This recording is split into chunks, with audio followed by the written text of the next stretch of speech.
Você está bem, meu irmão? Graças a Deus. Aleluia. Você sabe que a expectativa do pregador, né, é que quando a gente vem ministrar, é que haja essa receptibilidade no coração dos ouvintes da palavra de Deus que vai ser ministrada e que você saia ricamente abençoado. Mas também, nós que estamos portando e transmitindo, também queremos ter essa expectativa em vocês, para que a palavra de Deus flua como convém. Amém? Você está bem mesmo, né?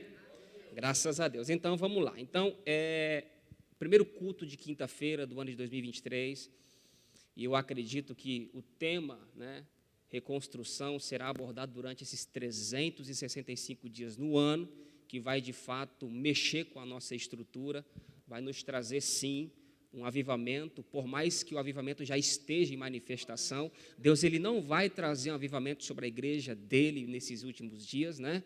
Ou como foi bem falado, na última hora, mas já está tendo esse movimento constantemente na nossa vida. Você pode perceber que na medida que pessoas vêm pregar nesse lugar, você percebe que a porção, a multiforme graça de Deus traz palavras específicas, traz edificações em âmbitos diferentes, e nós estamos sim sendo a cada dia abençoados pela gama de ministrações que são pregados nesse lugar. Amém? A multiforme graça de Deus é isso, né? Nós vamos a cada dia se expondo a esta palavra, luz, graça, entendimento, vai chegando para a nossa vida, para assim nós vivermos aquilo que Cristo quer que vivamos, uma vida plena, uma vida em novidade de vida, de fato, rompendo em fé, uma vida a cada dia das bênçãos que Ele tem para derramar sobre nós. Amém? Graças a Deus. Então, e eu queria falar e tratar, nós vamos bater um papo esta noite sobre a questão de como está a nossa fé, né? E se eu poderia dar um tema para isso, eu poderia falar sobre mensurando a nossa fé, né? E de fato, nós precisamos sim estar atentos, né, como está a cada dia o nosso proceder por meio da fé, porque afinal de contas nós temos uma responsabilidade para com Deus no nosso estilo de vida hoje em Cristo Jesus. Amém? Você sabe que você não pertence mais a você mesmo? A Bíblia diz que nós fomos comprados por um bom preço e nós precisamos glorificar a Deus com o nosso corpo e com o nosso espírito, os quais pertencem ao Senhor. Então, nós temos sim uma responsabilidade para com aquilo que recebemos, nós temos sim um estilo de vida pela qual Deus deseja que vivamos, para sim usufruirmos daquele que Ele quer manifestar na nossa vida. Amém? Eu acredito, irmãos, que esse tempo oportuno da igreja, da manifestação da sim, para nós entendermos que a vontade de Deus está acontecendo na terra.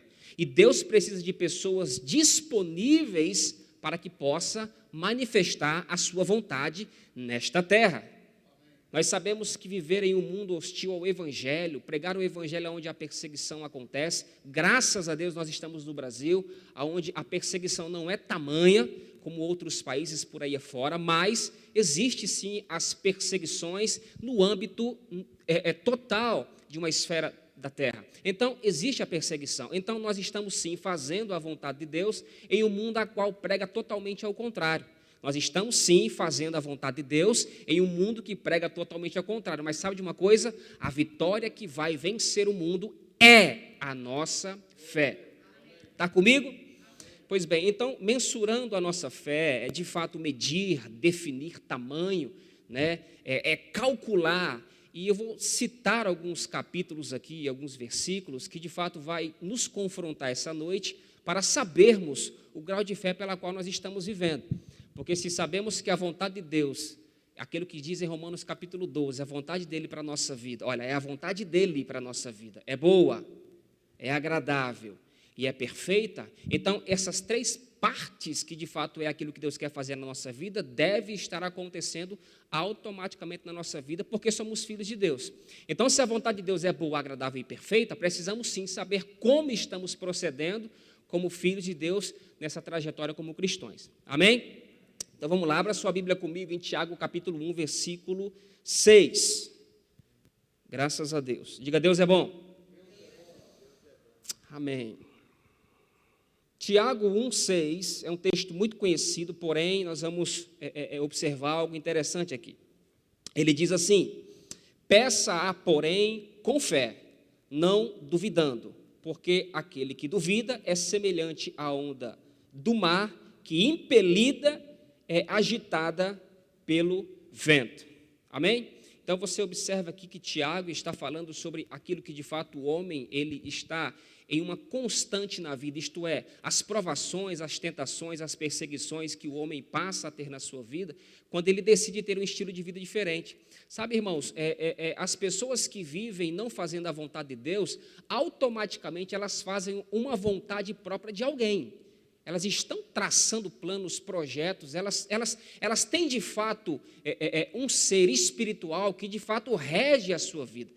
E Jesus falou muito bem quando ele disse, e se referia aos judeus que não criam nele: olha, vocês têm por pai o diabo, satisfazem o desejo do vosso pai, ele é mentiroso, pai da mentira, quando fala do que lhe é peculiar e nunca se firmou na verdade. Então Jesus ele apontava muitas vezes o Deus pela qual muitas pessoas estavam sendo guiados. Mas nós, como filhos de Deus, Tiago dá uma nota importante aqui, falando que, porém, nós precisamos pedir as coisas para Deus, porque nós temos um Pai pela qual nós recorremos. Nós temos um Deus pela qual nós estamos criando nossa expectativa naquilo que Ele vai fazer. Talvez se você venha para um culto como esse, sem expectativa nenhuma daquilo que Deus vai fazer na sua vida, naquilo que você quer que aconteça nesse ano de 2023, a motivação precisa ser alinhada. Porque, sim, de fato, viemos ao culto para cultuar a Deus, que é o princípio primordial dos cristãos. Viemos aqui para congregar, para abençoar uns aos outros. Paulo disse sobre isso, para não abandonarmos a congregação, mas para fazermos admoestações no tempo oportuno, isto é, nos últimos dias da igreja na terra. Admoestar uns aos outros, edificar uns aos outros no corpo místico de Cristo. Então, as tribulações da vida que de fato Tiago fala que o homem pode estar passando ou vai passar, ele precisa ter uma base sólida para vencer essas tribulações e dificuldades que se levantam. Nós não vamos conseguir êxito na nossa vida de forma nenhuma se Deus não ocupar o primeiro lugar e os princípios pela qual Ele ordenou que vivamos não esteja a cada dia sendo praticado. E a nossa fé, falar sobre mensurar a nossa fé, é bom a cada dia nós fazermos esse autoanálise e avaliação por si só, para sabermos como estamos andando, como estamos procedendo em relação à fé. E Tiago fala muito bem quando ele diz, olha, peça porém com fé, não duvidando. Sabe uma das coisas importantes que precisamos entender? Muitas vezes as coisas não estão ocorrendo ou acontecendo na nossa vida de uma forma bíblica, segundo a vontade de Deus, segundo aquilo que Ele deseja que aconteça em nós, por meio de nós, até mesmo para nos abençoar e alcançar outras pessoas, porque nós estamos tendo a fé, mas, porém, quando as adversidades batem à nossa porta, nós estamos duvidando. E a dúvida é, sim, um inimigo crucial da nossa fé, em prática para alcançar os resultados que nós desejamos. Você quer ver uma prova plausível disso? Deixa eu dizer algo para você. Quando você traça uma meta na sua vida, 2023, ano da reconstrução, cada um vai ter as suas particularidades, peculiaridades, projetos, metas, planos e propósitos para 2023. O tema é bem plausível, reconstrução, isto é, você vai começar a reconstruir na sua vida, baseado na palavra, para que você alcance êxito, seja lá a área que for. A área financeira, a área familiar, reconstrução de família, educação de filhos, projetos ministeriais, são inúmeras coisas. Mas quando nós estamos tratando isso, Deus ele começa a nos abençoar por meio da nossa fé. Deus começa a abrir portas por meio da nossa fé. Só que em meio a tudo isso, sempre vai ter um dedo de Satanás para se levantar. Sempre vai ter uma oposição. Lembra do que eu disse? Ser crente em um mundo hostil ao evangelho é você sim ter que nadar contra a maré. Você faz algo aqui, o diabo bate uma porta aqui, ele põe uma dificuldade aqui, ele coloca uma pedra ali. Agora cabe a nós sabermos como vamos se posicionar em relação a isso. A edificação por meio da palavra, mensurando a nossa fé a cada dia, vai nos dizer quem vai de fato vencer ou não. Então ele fala de algo interessante, que pedir com fé e não duvidar no coração. Tem muitas pessoas que têm a fé, Mas quando de fato essa fé está sendo manifesta para que os milagres aconteçam, situações de fato também vão se levantar, mas a dúvida começa de fato a entrar também em cena. Porque muitas pessoas não entendem que de fato, irmão, ser crente, obter as promessas de Deus para a nossa vida, requer também o esforço da nossa parte. Até mesmo o reino de Deus, para se adquirir na sua manifestação plena da eternidade, se deve-se sim imprimir um esforço para entrar nele. Jesus Cristo falou sobre 2 tipos de porta, falando muito bem e esclarecendo a respeito de 2 portas pela qual o homem decide entrar ou não. Ele fala da porta do caminho estreito e do caminho que é largo, ou da porta larga. Mas é interessante que ele fala dizendo o seguinte, uma observação: muitos têm entrado pela porta larga, não é pela estreita não. Dado ao perigo de muitas pessoas quererem manifestar as coisas nesta vida de uma forma fácil. Aí Jesus Cristo, sabendo do coração e da intenção dos seus ouvintes, falou assim: olha, muitos têm entrado pela porta larga. Só que ele diz algo interessante: olha, apertado é o caminho que conduz à vida, e poucos entram por ela. Você decidiu entrar pela porta estreita? Amém? Nós somos daqueles que entramos pela porta estreita? Amém? Então nós estamos no caminho certo e trilhando as coisas certas. Mas, mensurar a nossa fé, eu preciso também de fato falar de alguns homens de Deus na palavra, que de fato eles não tinham fé, alguns tinham uma fé pequena, mas mesmo tendo a fé pequena, realizava proezas em prol de si, em prol de outras pessoas. Mas eu também preciso dizer que existe uma fé grandona. Aleluia. Se de fato mensurar a fé, medir, definir, tamanho, calcular, é sinal que precisamos entender que ela cresce, que ela se desenvolve. Eu sempre, quando tenho oportunidade, digo, estou tendo de novo, tem pessoas com 10, 20, 30, 40, 50, 60 anos dentro de uma igreja cristã, onde recebem uma boa palavra, porém, elas não estão crescendo como convém. É fácil nós termos uma fé para expulsar uma enxaqueca. É fácil termos uma fé para expulsar um infortúnio que acontece muitas vezes na nossa casa, na nossa família. Mas a fé exige de nós um crescimento, para que quando coisas maiores baterem na nossa porta, e eu quero abrir um parênteses aqui, eu não estou liberando palavras de maldição para você dizer que vai bater dificuldades na sua casa, perseguição na sua casa, eu não estou dizendo isso. O ciclo da vida por si só faz isso por nós. Mas eu estou dizendo para você que quando situações maiores baterem na sua porta, na medida que você está crescendo pela palavra de Deus e pelos ensinamentos de Deus, você vai decidir se posicionar de uma forma plausível, e essas coisas vão ter que arriar. Aleluia! Mas nós precisamos se expor, nós precisamos crescer. Romanos capítulo 14, versículo 1. Se você puder, abra lá comigo. Está perto aí. Ou se você não quiser, não tem problema, já estou aqui, já vou ler rapidinho para você, ok? Alguns eu vou citar aqui de cabeça. Romanos capítulo 14, versículo 1 diz assim: ora, quanto ao que é fraco na fé, o que é que Paulo está dizendo aqui? O que é o quê? Fraco na fé, recebei-o, mas não para condená-lo em questões discutíveis. Por quê? Porque um crê e come de tudo. O outro não crê e come só legumes. O que come de tudo não fale do que come só legumes. E o que come só legumes não fale do que come de tudo. Uau! Sabe o que significa isso?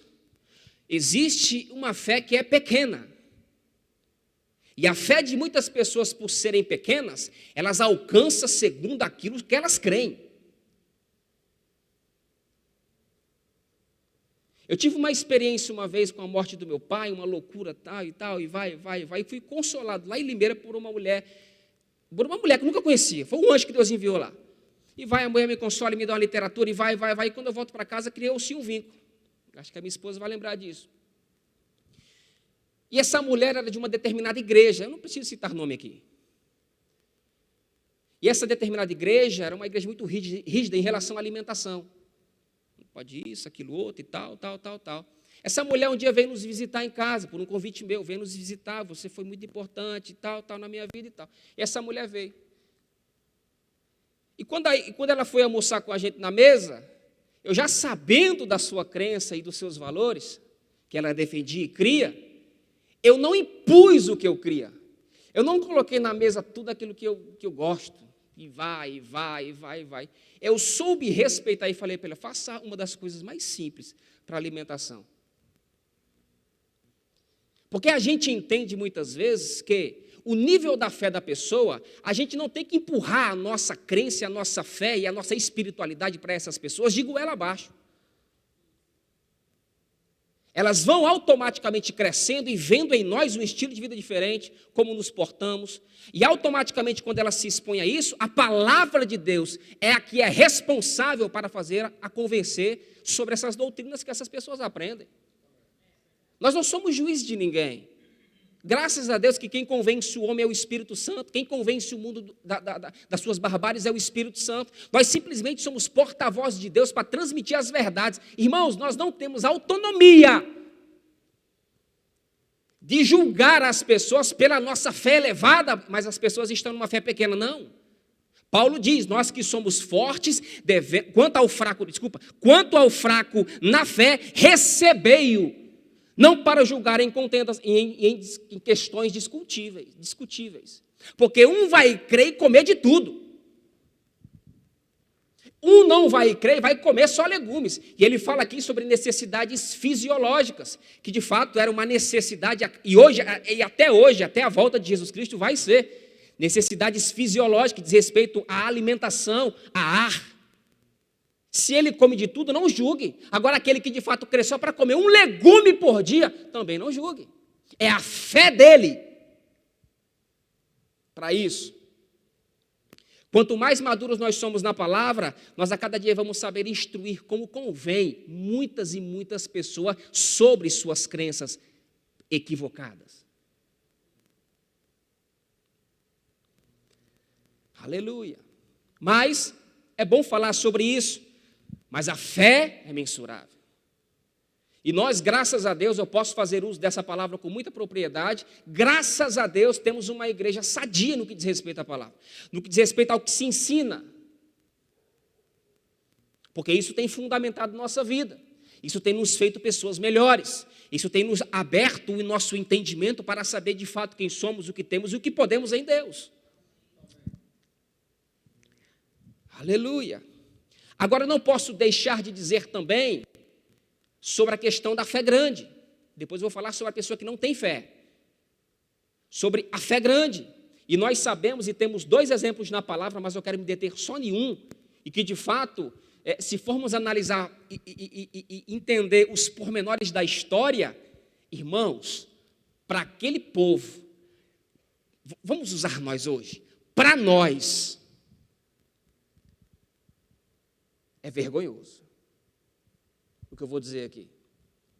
Sabe por quê? Porque foi falado algo interessante aqui. Por que é que muitas vezes muitas pessoas avançam demais, outros avançam menos? O pastor ali falou algo interessante. Ele falou sobre o mundo empreende, o mundo, trazendo para o que eu entendi, o mundo aprisiona, o mundo quer tirar o brilho da igreja, o mundo quer sufocar a palavra aos que pregam, aos que de fato pronunciam essas verdades. Mas é interessante dizer que, se isso acontece, entenda que maior é o que está em nós, é o que está em tu, do que o que está no mundo. Então, se o mundo trabalha contra a igreja, contra os valores e contra os princípios, a igreja também trabalha. E existe uma fé na Bíblia a qual Jesus Cristo expressa admiração. Jesus Cristo expressa admiração a ponto de dizer o seguinte: nunca vi em Israel tamanha fé. Se você quiser ir comigo, está lá em Mateus capítulo 8, versículo 5. Onde Jesus Cristo vai falar da fé do centurião. Uau! Centurião era crente, sim ou não? Tudo bem. Centurião tinha aprendido com os ensinamentos de Jesus perto como os discípulos aprenderam? Sim ou não? Tudo bem. Aleluia. Tendo Jesus entrado em Cafarnaum, aproximou-se dele um centurião implorando. Primeira coisa interessante aqui, olha para mim. Apareceu a Jesus um centurião implorando. Isso significa rendição e reconhecimento de quem de fato Jesus Cristo era e representava. Primeira consideração aqui. E implorando. Ele continua dizendo: Senhor, o meu criado jaz em casa paralítico e em terrível sofrimento. Disse-lhe Jesus: eu irei curá-lo. Versículo posterior diz: mas o centurião respondeu: Senhor, não sou digno de receber-te sobre o meu teto, mas dize somente uma palavra e o meu criado ficará são. Vamos continuar. Pois eu sou também homem de autoridade e tenho soldados às minhas ordens. Digo a este vai, ele vai, diga a este vem, ele vem. E digo ao meu criado, faz isso, e ele faz. Ponto. Olhe para cá. Eu fiquei observando esse texto e vi algo interessante aqui. Havia uma compaixão nesse centurião para com o seu criado, no que diz respeito ao seu sofrimento. E a compaixão, de fato, é uma das características de Jesus. Se você perceber nos evangelhos, diz que Jesus, muitas vezes, movido de compaixão, manifestou cura aos enfermos. E Jesus, vendo-lhes e tendo-lhes compaixão, moveu-se para curar pessoas. Então, eu observo aqui uma compaixão da parte de um centurião romano, a ponto de chegar até Jesus e dizer: olha, eu tenho criado um servo que está muito ruim. Mas Jesus diz somente uma palavra. Existem duas verdades aqui que, se nós entendermos, nós vamos a cada dia galgar vitórias na nossa vida. Duas verdades, duas. Eu disse duas, somente duas. E ele começa a tecer os comentários dizendo: olha, respondeu o centurião. Jesus pega e diz, me perdoe, Jesus pega e diz: eu vou curá-lo. O centurião replica, dizendo o seguinte: não precisa. Basta somente uma palavra. Escute isso. Por que o centurião disse isso? Porque ele, de fato, entendia pelaquilo que ele ouvia e até mesmo muitas vezes via. O texto não é explícito sobre isso, não esclarece muito sobre isso, mas para um homem dizer que basta somente uma palavra tua é sinal que alguma coisa tinha movido o coração desse centurião em relação a um milagre que iria acontecer se Jesus Cristo liberasse somente uma palavra. Primeira lição da noite: você tem que entender a palavra que sai da sua boca. Essa palavra que sai da nossa boca, diz a Bíblia que ela é e deve a cada dia ser carregada de unção. Ela deve, sim, ser a cada dia carregada de conhecimento. Lembra de João capítulo 8? Aquela mulher pega em ato de adultério, Jesus Cristo, os homens trazem, os escribas fariseus trazem a mulher à presença de Jesus Cristo quieto, escrevendo no chão. Mestre, tu não diz nada.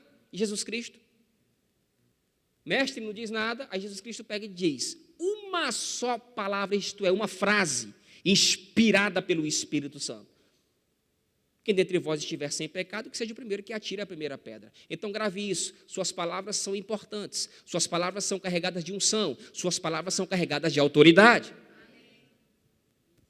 E o centurião entende Jesus Cristo e pega e diz: basta uma palavra tua. Jesus Cristo recebe isso. Eu fico imaginando, e eu tenho, graças a Deus eu posso fazer isso, eu vou entrar em Jesus Cristo agora e pensar o que ele pensou.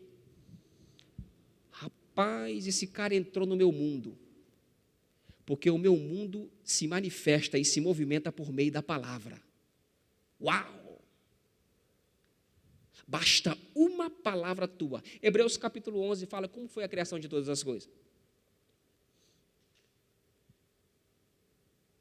Pela palavra. Hebreus capítulo, eu acho que é 1,6, diz que Deus sustenta todas as coisas pela palavra do seu poder. Jesus Cristo, esse cara entrou no meu mundo. E não o bastante, ele continua dizendo: basta uma palavra, meu criado já são. Por quê? Porque sou homem de autoridade.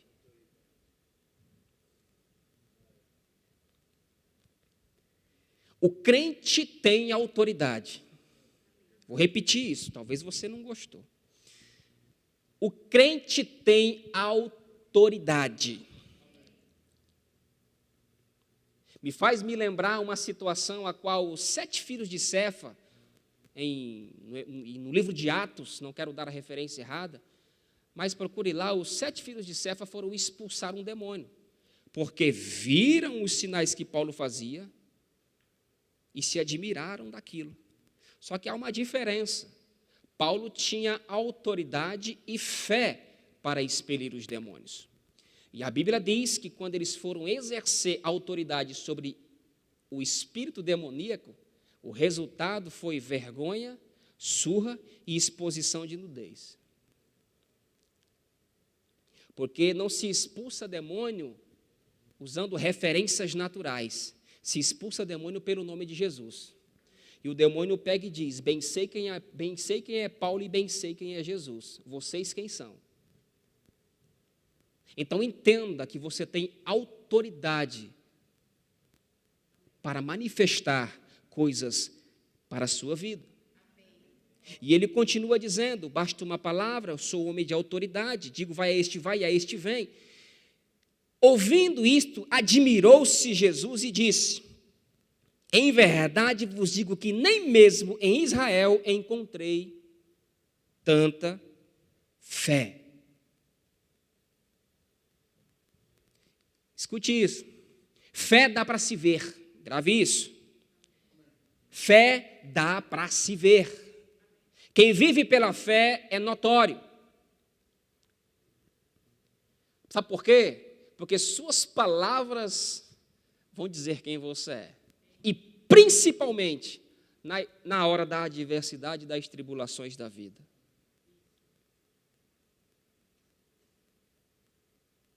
Não encontrei tamanha fé. Aí eu disse no início, poxa, às vezes é um pouco vergonhoso para nós, mas nós precisamos sim tomar isso como uma nota de impulso para a nossa vida, para nós crescermos a cada dia em fé, onde Jesus Cristo pega e diz no versículo 11, mas eu vos digo que muitos virão do Oriente e do Ocidente, e assentar-se-ão à mesa com Abraão, com Isaque e com Jacó no reino dos céus. Mas os filhos do reino serão lançados para fora, em trevas, onde haverá pranto e ranger de dentes. Nós somos os homens e as mulheres, nesse último tempo, para fazer, sim, Deus manifestar a sua vontade na terra. Eu vou repetir com um pouco mais de força. Nós somos os homens e as mulheres de Deus para esse último tempo da igreja aqui na terra, para fazer, irmãos, uma bagunça no inferno e saquear pessoas de lá e transportá-las para o reino do Filho do amor de Deus.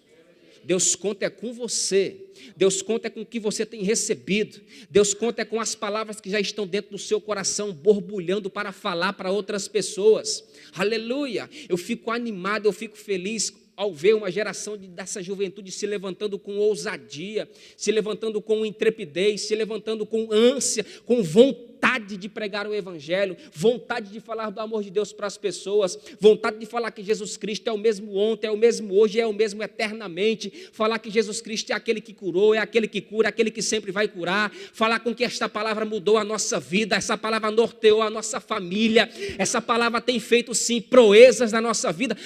O meu coração se alegra quando isso acontece. A igreja de Cristo, nesse último tempo da igreja aqui, o avivamento já está acontecendo. Ei, o avivamento já está em você, já está dentro do seu coração. Deus já conta com você para você fazer coisas extraordinárias nesses últimos tempos. Agora escute algo interessante. Eu falei sobre a fé que é fraca, e eu falei sobre a fé que é forte. E nós vamos se encaixar em alguma delas aí. Deus ele vai tratando com cada um segundo a sua necessidade. Marcos capítulo 9, versículo 24. Rapidamente. Marcos capítulo 9, versículo 24. Eu falei em um culto passado aqui a respeito da autoridade que nós temos sobre o império das trevas. Sim ou não? Quem estava aqui se lembra. Mas é interessante observar que a não fé em Deus pode nos trazer malefícios. Agora eu estou me dirigindo sim a igreja, estou pregando para a igreja, mas existem pessoas que podem estar me assistindo que nunca frequentou uma igreja cristã, que não sabe, muitas vezes, como se posicionar em relação a esse negócio de fé, como é isso, como é aquilo. Então, posso estar falando para uma plateia que também ainda não tem o conhecimento de como se posicionar. Mas eu quero dizer algo para você. Não viver por meio da fé, e a Bíblia diz que tudo que não provém da mesma, isto é, da fé, é pecado. Então, se estamos em pecado, ou se as pessoas estão em pecado por não viverem por meio da fé, automaticamente as coisas não acontecem de uma forma boa e automaticamente acontecem de uma forma ruim. Porque o que dita a vida dessas pessoas é o que elas veem aí fora através dos 5 sentidos.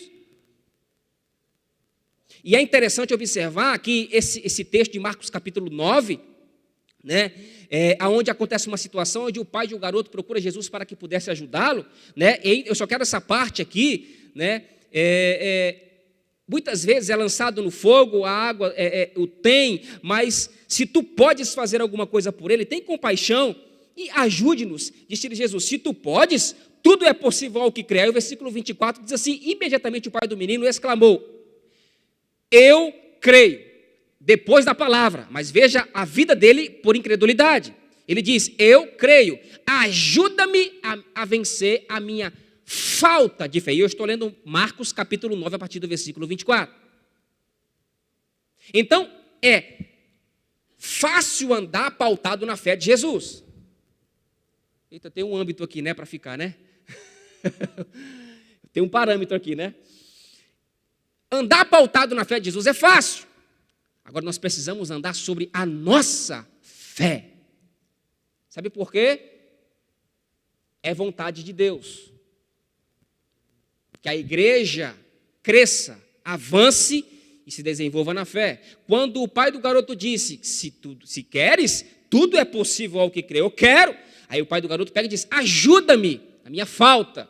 Eu não tenho, eu não creio. Eu preciso de alguém, eu preciso de auxílio, eu preciso de pessoas, eu preciso que alguém me socorra. A vontade de Deus para a sua vida é o suprimento vindo dele. A vontade de Deus para a sua vida é você curvando os seus joelhos no chão, clamando pelo milagre e o milagre acontecendo na sua vida. Amém? E eu vou partir para os finalmente.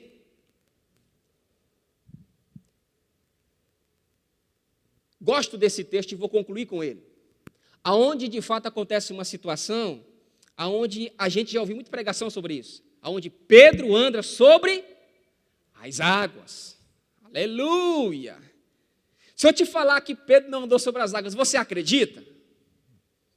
Depois ele me chama a atenção se quiser, não tem problema não, tem finalidade com ele. É uma brincadeira. Se eu falar que Pedro não andou sobre as águas, você acredita? Se você quiser, abra comigo em Mateus capítulo 14, versículo 22. Glória! Gosto desse suspense. Gosto. Mateus, foi o que eu disse o texto, foi? Obrigado, vocês estão atentos, hein, gente? Glória a Deus. Mateus capítulo 14, versículo 22, fala quando Jesus, ele estava, olhe para cá, ele estava despedindo do pessoal, isso ainda era dia, né? A Bíblia não fala que vigília que era, mas a Bíblia fala a vigília que era quando ele estava apresentando aos seus discípulos, quando eles já estavam no meio do mar. A Bíblia fala que era a 4ª vigília da noite. Mas observe algo interessante, Jesus Cristo estava despedindo o pessoal e disse aos discípulos, podem ir que depois eu vou. Eu acho interessante falar, como é que ele vai?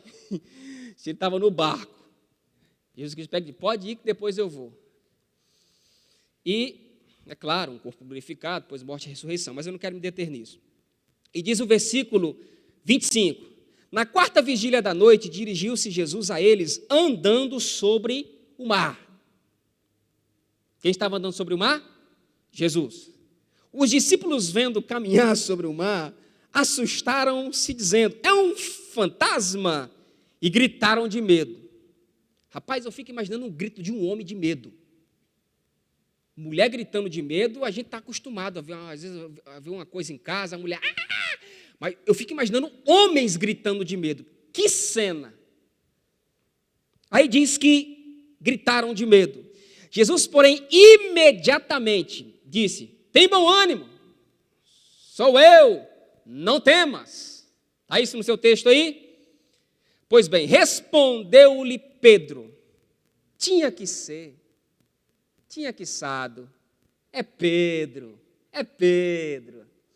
Respondeu-lhe Pedro: Senhor, se és tu, manda-me ir ter contigo sobre as águas. E ele disse: vem, olhe para cá.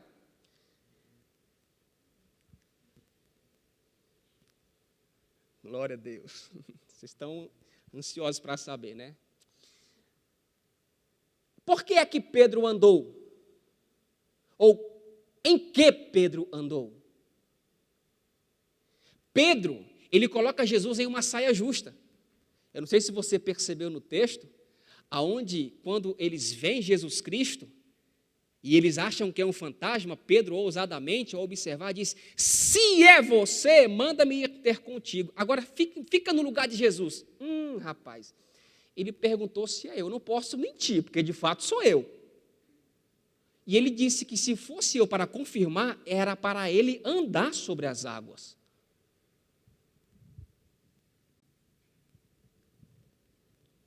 E Jesus Cristo respondeu a uma pergunta e disse: vem.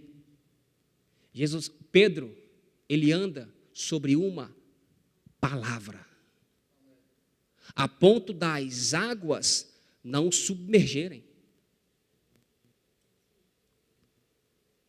A terceira lição da noite, retomando e dizendo de novo, andar sobre a fé de Jesus é fácil.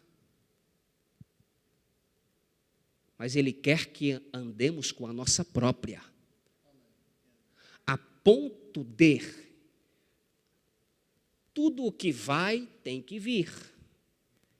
A meta aqui era chegar a Jesus no barco. Pedro foi por causa de uma palavra, andou em uma palavra. Mas a Bíblia diz que os ventos eram muito fortes, eram ímpeto contra o barco. E Pedro começou a afundar. E se você quiser mais verdade nisso, é só você observar no versículo 31, que diz que Jesus imediatamente estendeu a mão e disse: homem de pequena fé, vírgula, não terminou aí. Ele diz o porquê ele afundou: porque duvidastes. Jesus sempre quer que nós tenhamos a nossa vida de vitória por si só. É claro, baseado nas suas palavras, nos seus ensinamentos. Aleluia. Você entendeu o que eu disse? Então mensure sua fé. Veja que âmbito ela está. Veja quando as situações se levantam, quando as adversidades batem, para sabermos, de fato, em que nível nós estamos vivendo. E se, de fato, coisas não estão acontecendo, não é por causa de Deus. É por causa, muitas vezes, do nosso mau proceder. Do que se queixa o homem, a não ser da sua própria indisciplina, isto é, do seu próprio pecado. E não viver por meio da fé, sim, é pecar. Curve a sua cabeça. Pai, muito obrigado, porque nós sabemos que a exposição da Tua palavra concede luz e entendimento aos simples. Obrigado pelos meus irmãos presentes. Obrigado porque a Tua palavra ela é viva, ela é eficaz, ela traz o efeito pela qual ela foi enviada. Nós acreditamos que a cada dia a nossa fé em Ti, Senhor, vai sim ser mensurada, porque nós queremos viver sim a plenitude daquilo que o Senhor tem para cada um de nós. Muito obrigado porque o Senhor nos escolheu antes mesmo da fundação do mundo. E se temos uma aliança contigo, Pai, sabemos que da Tua parte tudo vai bem. Tudo vai bem. Mas no que depender de cada um de nós também, Senhor, nós queremos se expor, crescer e avançar.